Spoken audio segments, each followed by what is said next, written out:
റൈറ്റൽ അവതരിപ്പിക്കുന്ന ഫ്ലൈവേഡ് overseas education മിന്നും താരത്തിലെ അതിഥി നമ്മുടെ എല്ലാവരുടെയും പ്രിയങ്കരനായ നിരവധി ചാനലുകളിലൂടെ സോഷ്യൽ മീഡിയകളിലൂടെ അസ്ട്രോളജിയിൽ ഒരുപാട് കാര്യങ്ങൾ, അതിൽ ഹിഡനായി കിടന്നിട്ടുള്ള പല കാര്യങ്ങളും നമുക്കറിയാൻ വയ്യാത്ത കാര്യങ്ങൾ കൂടി നമ്മെ പഠിപ്പിച്ചു തന്ന നമ്മുടെ പ്രിയങ്കരനായ ഹരി പത്തനാപുരത്തെ വേദിയിലേക്ക് ഹാർദമായി തന്നെ സ്വാഗതം ചെയ്യുന്നു.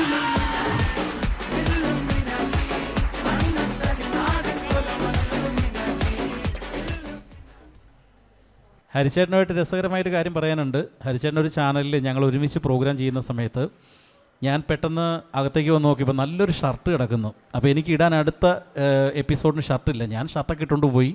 കുറേ കഴിഞ്ഞപ്പോൾ ഷർട്ടൊന്നും ഇല്ലാതെ ഒരു മനുഷ്യൻ ഫ്ലോറിൽ കയറി വന്നിട്ട് ആ ഷർട്ടും കൂരി തന്നെ ഇത് എൻ്റെ ഷർട്ടാ എന്ന് പറഞ്ഞ് മേടിച്ചിട്ടുണ്ട് പോയൊരു കഥയുണ്ട്.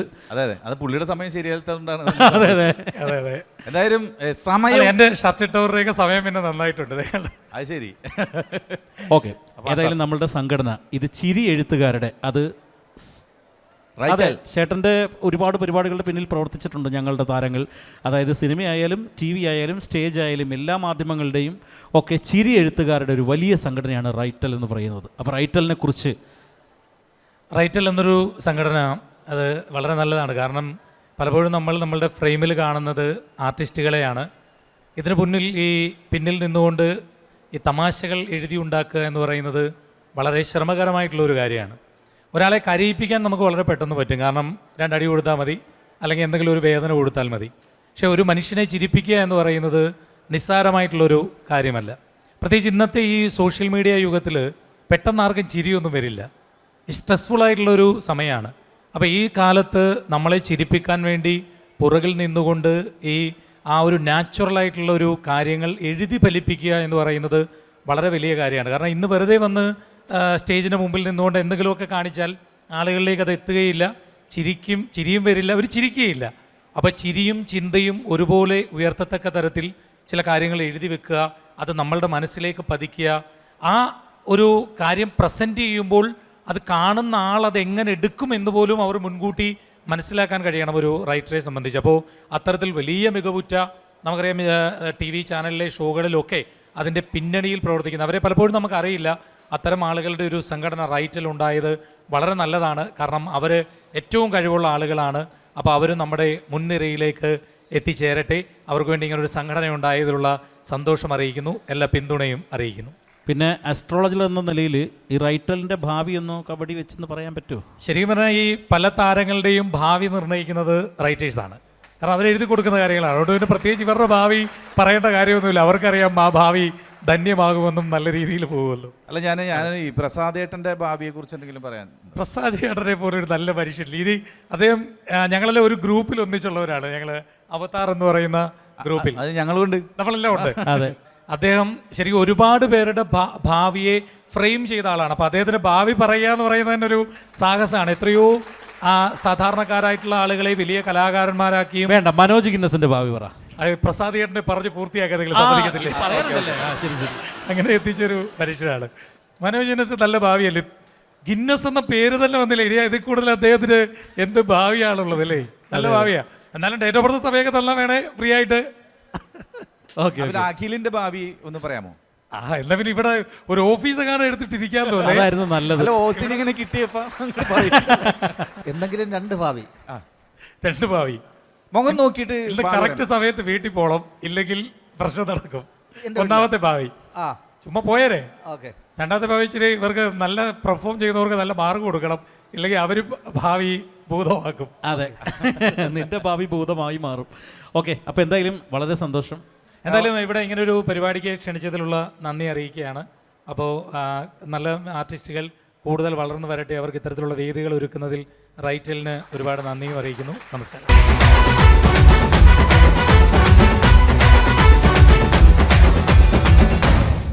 റൈറ്റൽ മിന്നും താരം അടുത്ത ടീം മത്സരിക്കാൻ എത്തുകയാണ്. KL42 mimics. വെൽക്കം. വലിയ പ്രേക്ഷകർക്ക് 24 ന്യൂസിലേക്ക് സ്വാഗതം. മലയാള സിനിമയിലെ ഒരു കൂട്ടം താരങ്ങൾ റൈറ്റൽ സംഘടന സംഘടിപ്പിക്കുന്ന അഖില കേരള മിമിക്രി മത്സരത്തിൽ പങ്കെടുക്കാനായി കൊച്ചിയിലേക്ക് യാത്ര തിരിക്കുകയാണ്. മുഖ്യമന്ത്രിയും മറ്റു മന്ത്രിമാരും ജനസേവനത്തിനെ തിരഞ്ഞെടുത്ത അതേ ബസ്സിൽ തന്നെയാണ് ഇവരും യാത്രയ്ക്കുന്നത് എന്നുള്ളതാണ് പ്രത്യേകത.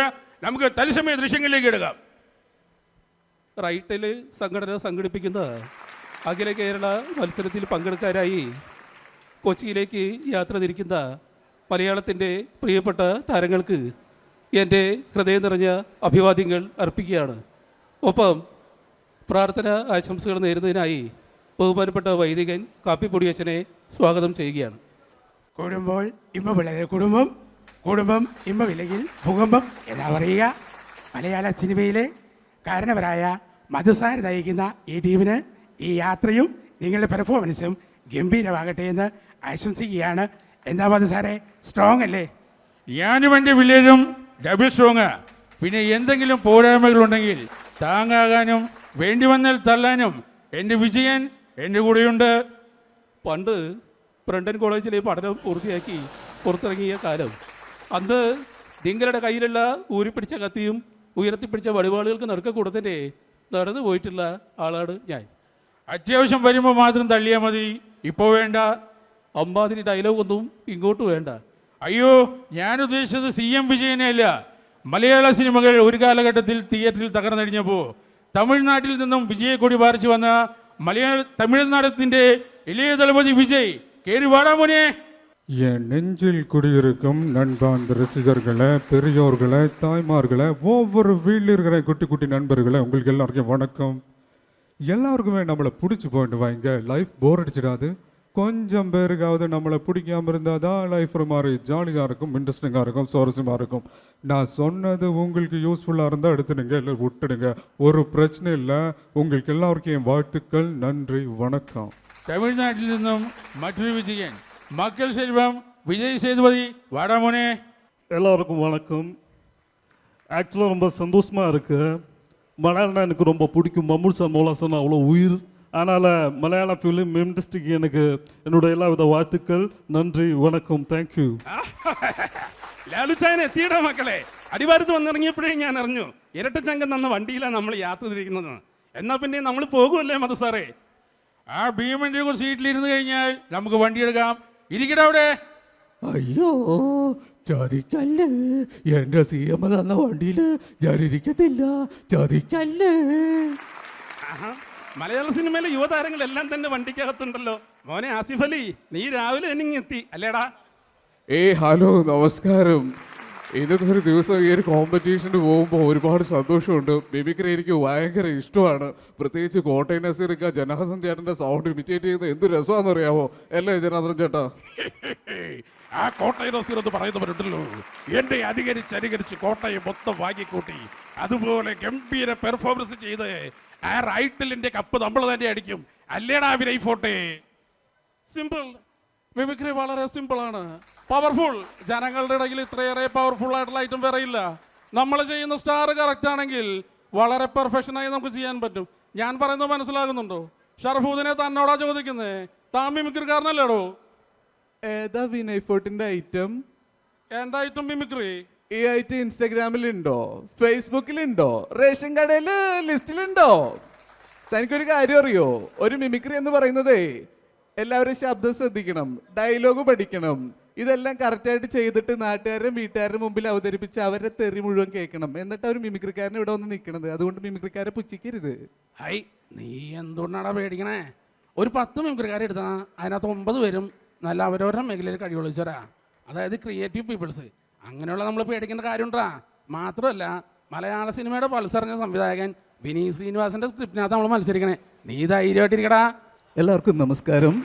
ഇന്നത്തെ ദിവസം നിങ്ങളുടെ മുമ്പിൽ ഇങ്ങനെ നിൽക്കാൻ പറ്റിയതിൽ ഒരുപാട് സന്തോഷമുണ്ട്. എൻ്റെ സിനിമകളും ഗാനങ്ങളും നിങ്ങൾ ഒരു കൈ നീട്ടി സ്വീകരിക്കുന്നവരാണ്. അതുപോലെ തന്നെ ഇന്നത്തെ ഈ ഒരു കോമ്പറ്റീഷന് നിങ്ങൾ ഒരു കൈ നീട്ടി സ്വീകരിക്കുന്നു വിശ്വസിക്കുന്നു. അപ്പോൾ എല്ലാവർക്കും എൻ്റെ എല്ലാവിധ ആശംസകളും. നമ്മുടെ വിനായകൻ ചേട്ടനല്ലേ വരുന്നത്? ചേട്ടൻ എന്താണ് ഇവിടെ കാര്യം? അല്ലാണ്ട് ഞാൻ എങ്ങനെ പോകാനാണ്? ഇപ്പൊ തന്നെ ഓൾറെഡി സമയം വൈകി നോക്കിയിട്ട് പേടിച്ച് പരാക്രമം വാങ്ങി ഞാൻ ഇങ്ങോട്ട് വന്നതാണ്. അവിടെ മത്സരിക്കാൻ വന്നിരിക്കുന്ന ടീമുണ്ടല്ലോ, അവന്മാർ കിടിലൻ ടീമാണ്. പക്ഷേ ദശാവതാരത്തിൽ 10 ഫിഗർ ചെയ്ത് കമലാസൻ സാർ നമ്മുടെ കൂടെ ഉള്ളപ്പോൾ നമുക്ക് ഒരു ടെൻഷനും ഇല്ല. നമുക്ക് അപ്പടിക്കും അല്ലേ കമലാസൻ? വലിയ വായിൽ വർത്തമാനം പറഞ്ഞാൽ നിന്റെ കാലയിൽ പിടിച്ച് ഞാൻ ആ ഭിത്തിയിലടിക്കും. இந்த மாதிரி நேரத்தில் வீரங்கள் அடிக்கடி சொல்ற வார்த்தை என்ன தெரியுமா? ஆரம்பிக்கலாங்களா? എന്നാൽ പിന്നെ മലയാള സിനിമയിൽ നിന്നും മത്സരത്തിൽ പങ്കെടുക്കാൻ പോകുന്ന എല്ലാ താരങ്ങൾക്കും പ്രിയപ്പെട്ട പ്രേക്ഷകരോടൊപ്പം ഞങ്ങളും ആശംസകൾ നേരുന്നു. ശരി, ഗുഡ് ബൈ. Thank you.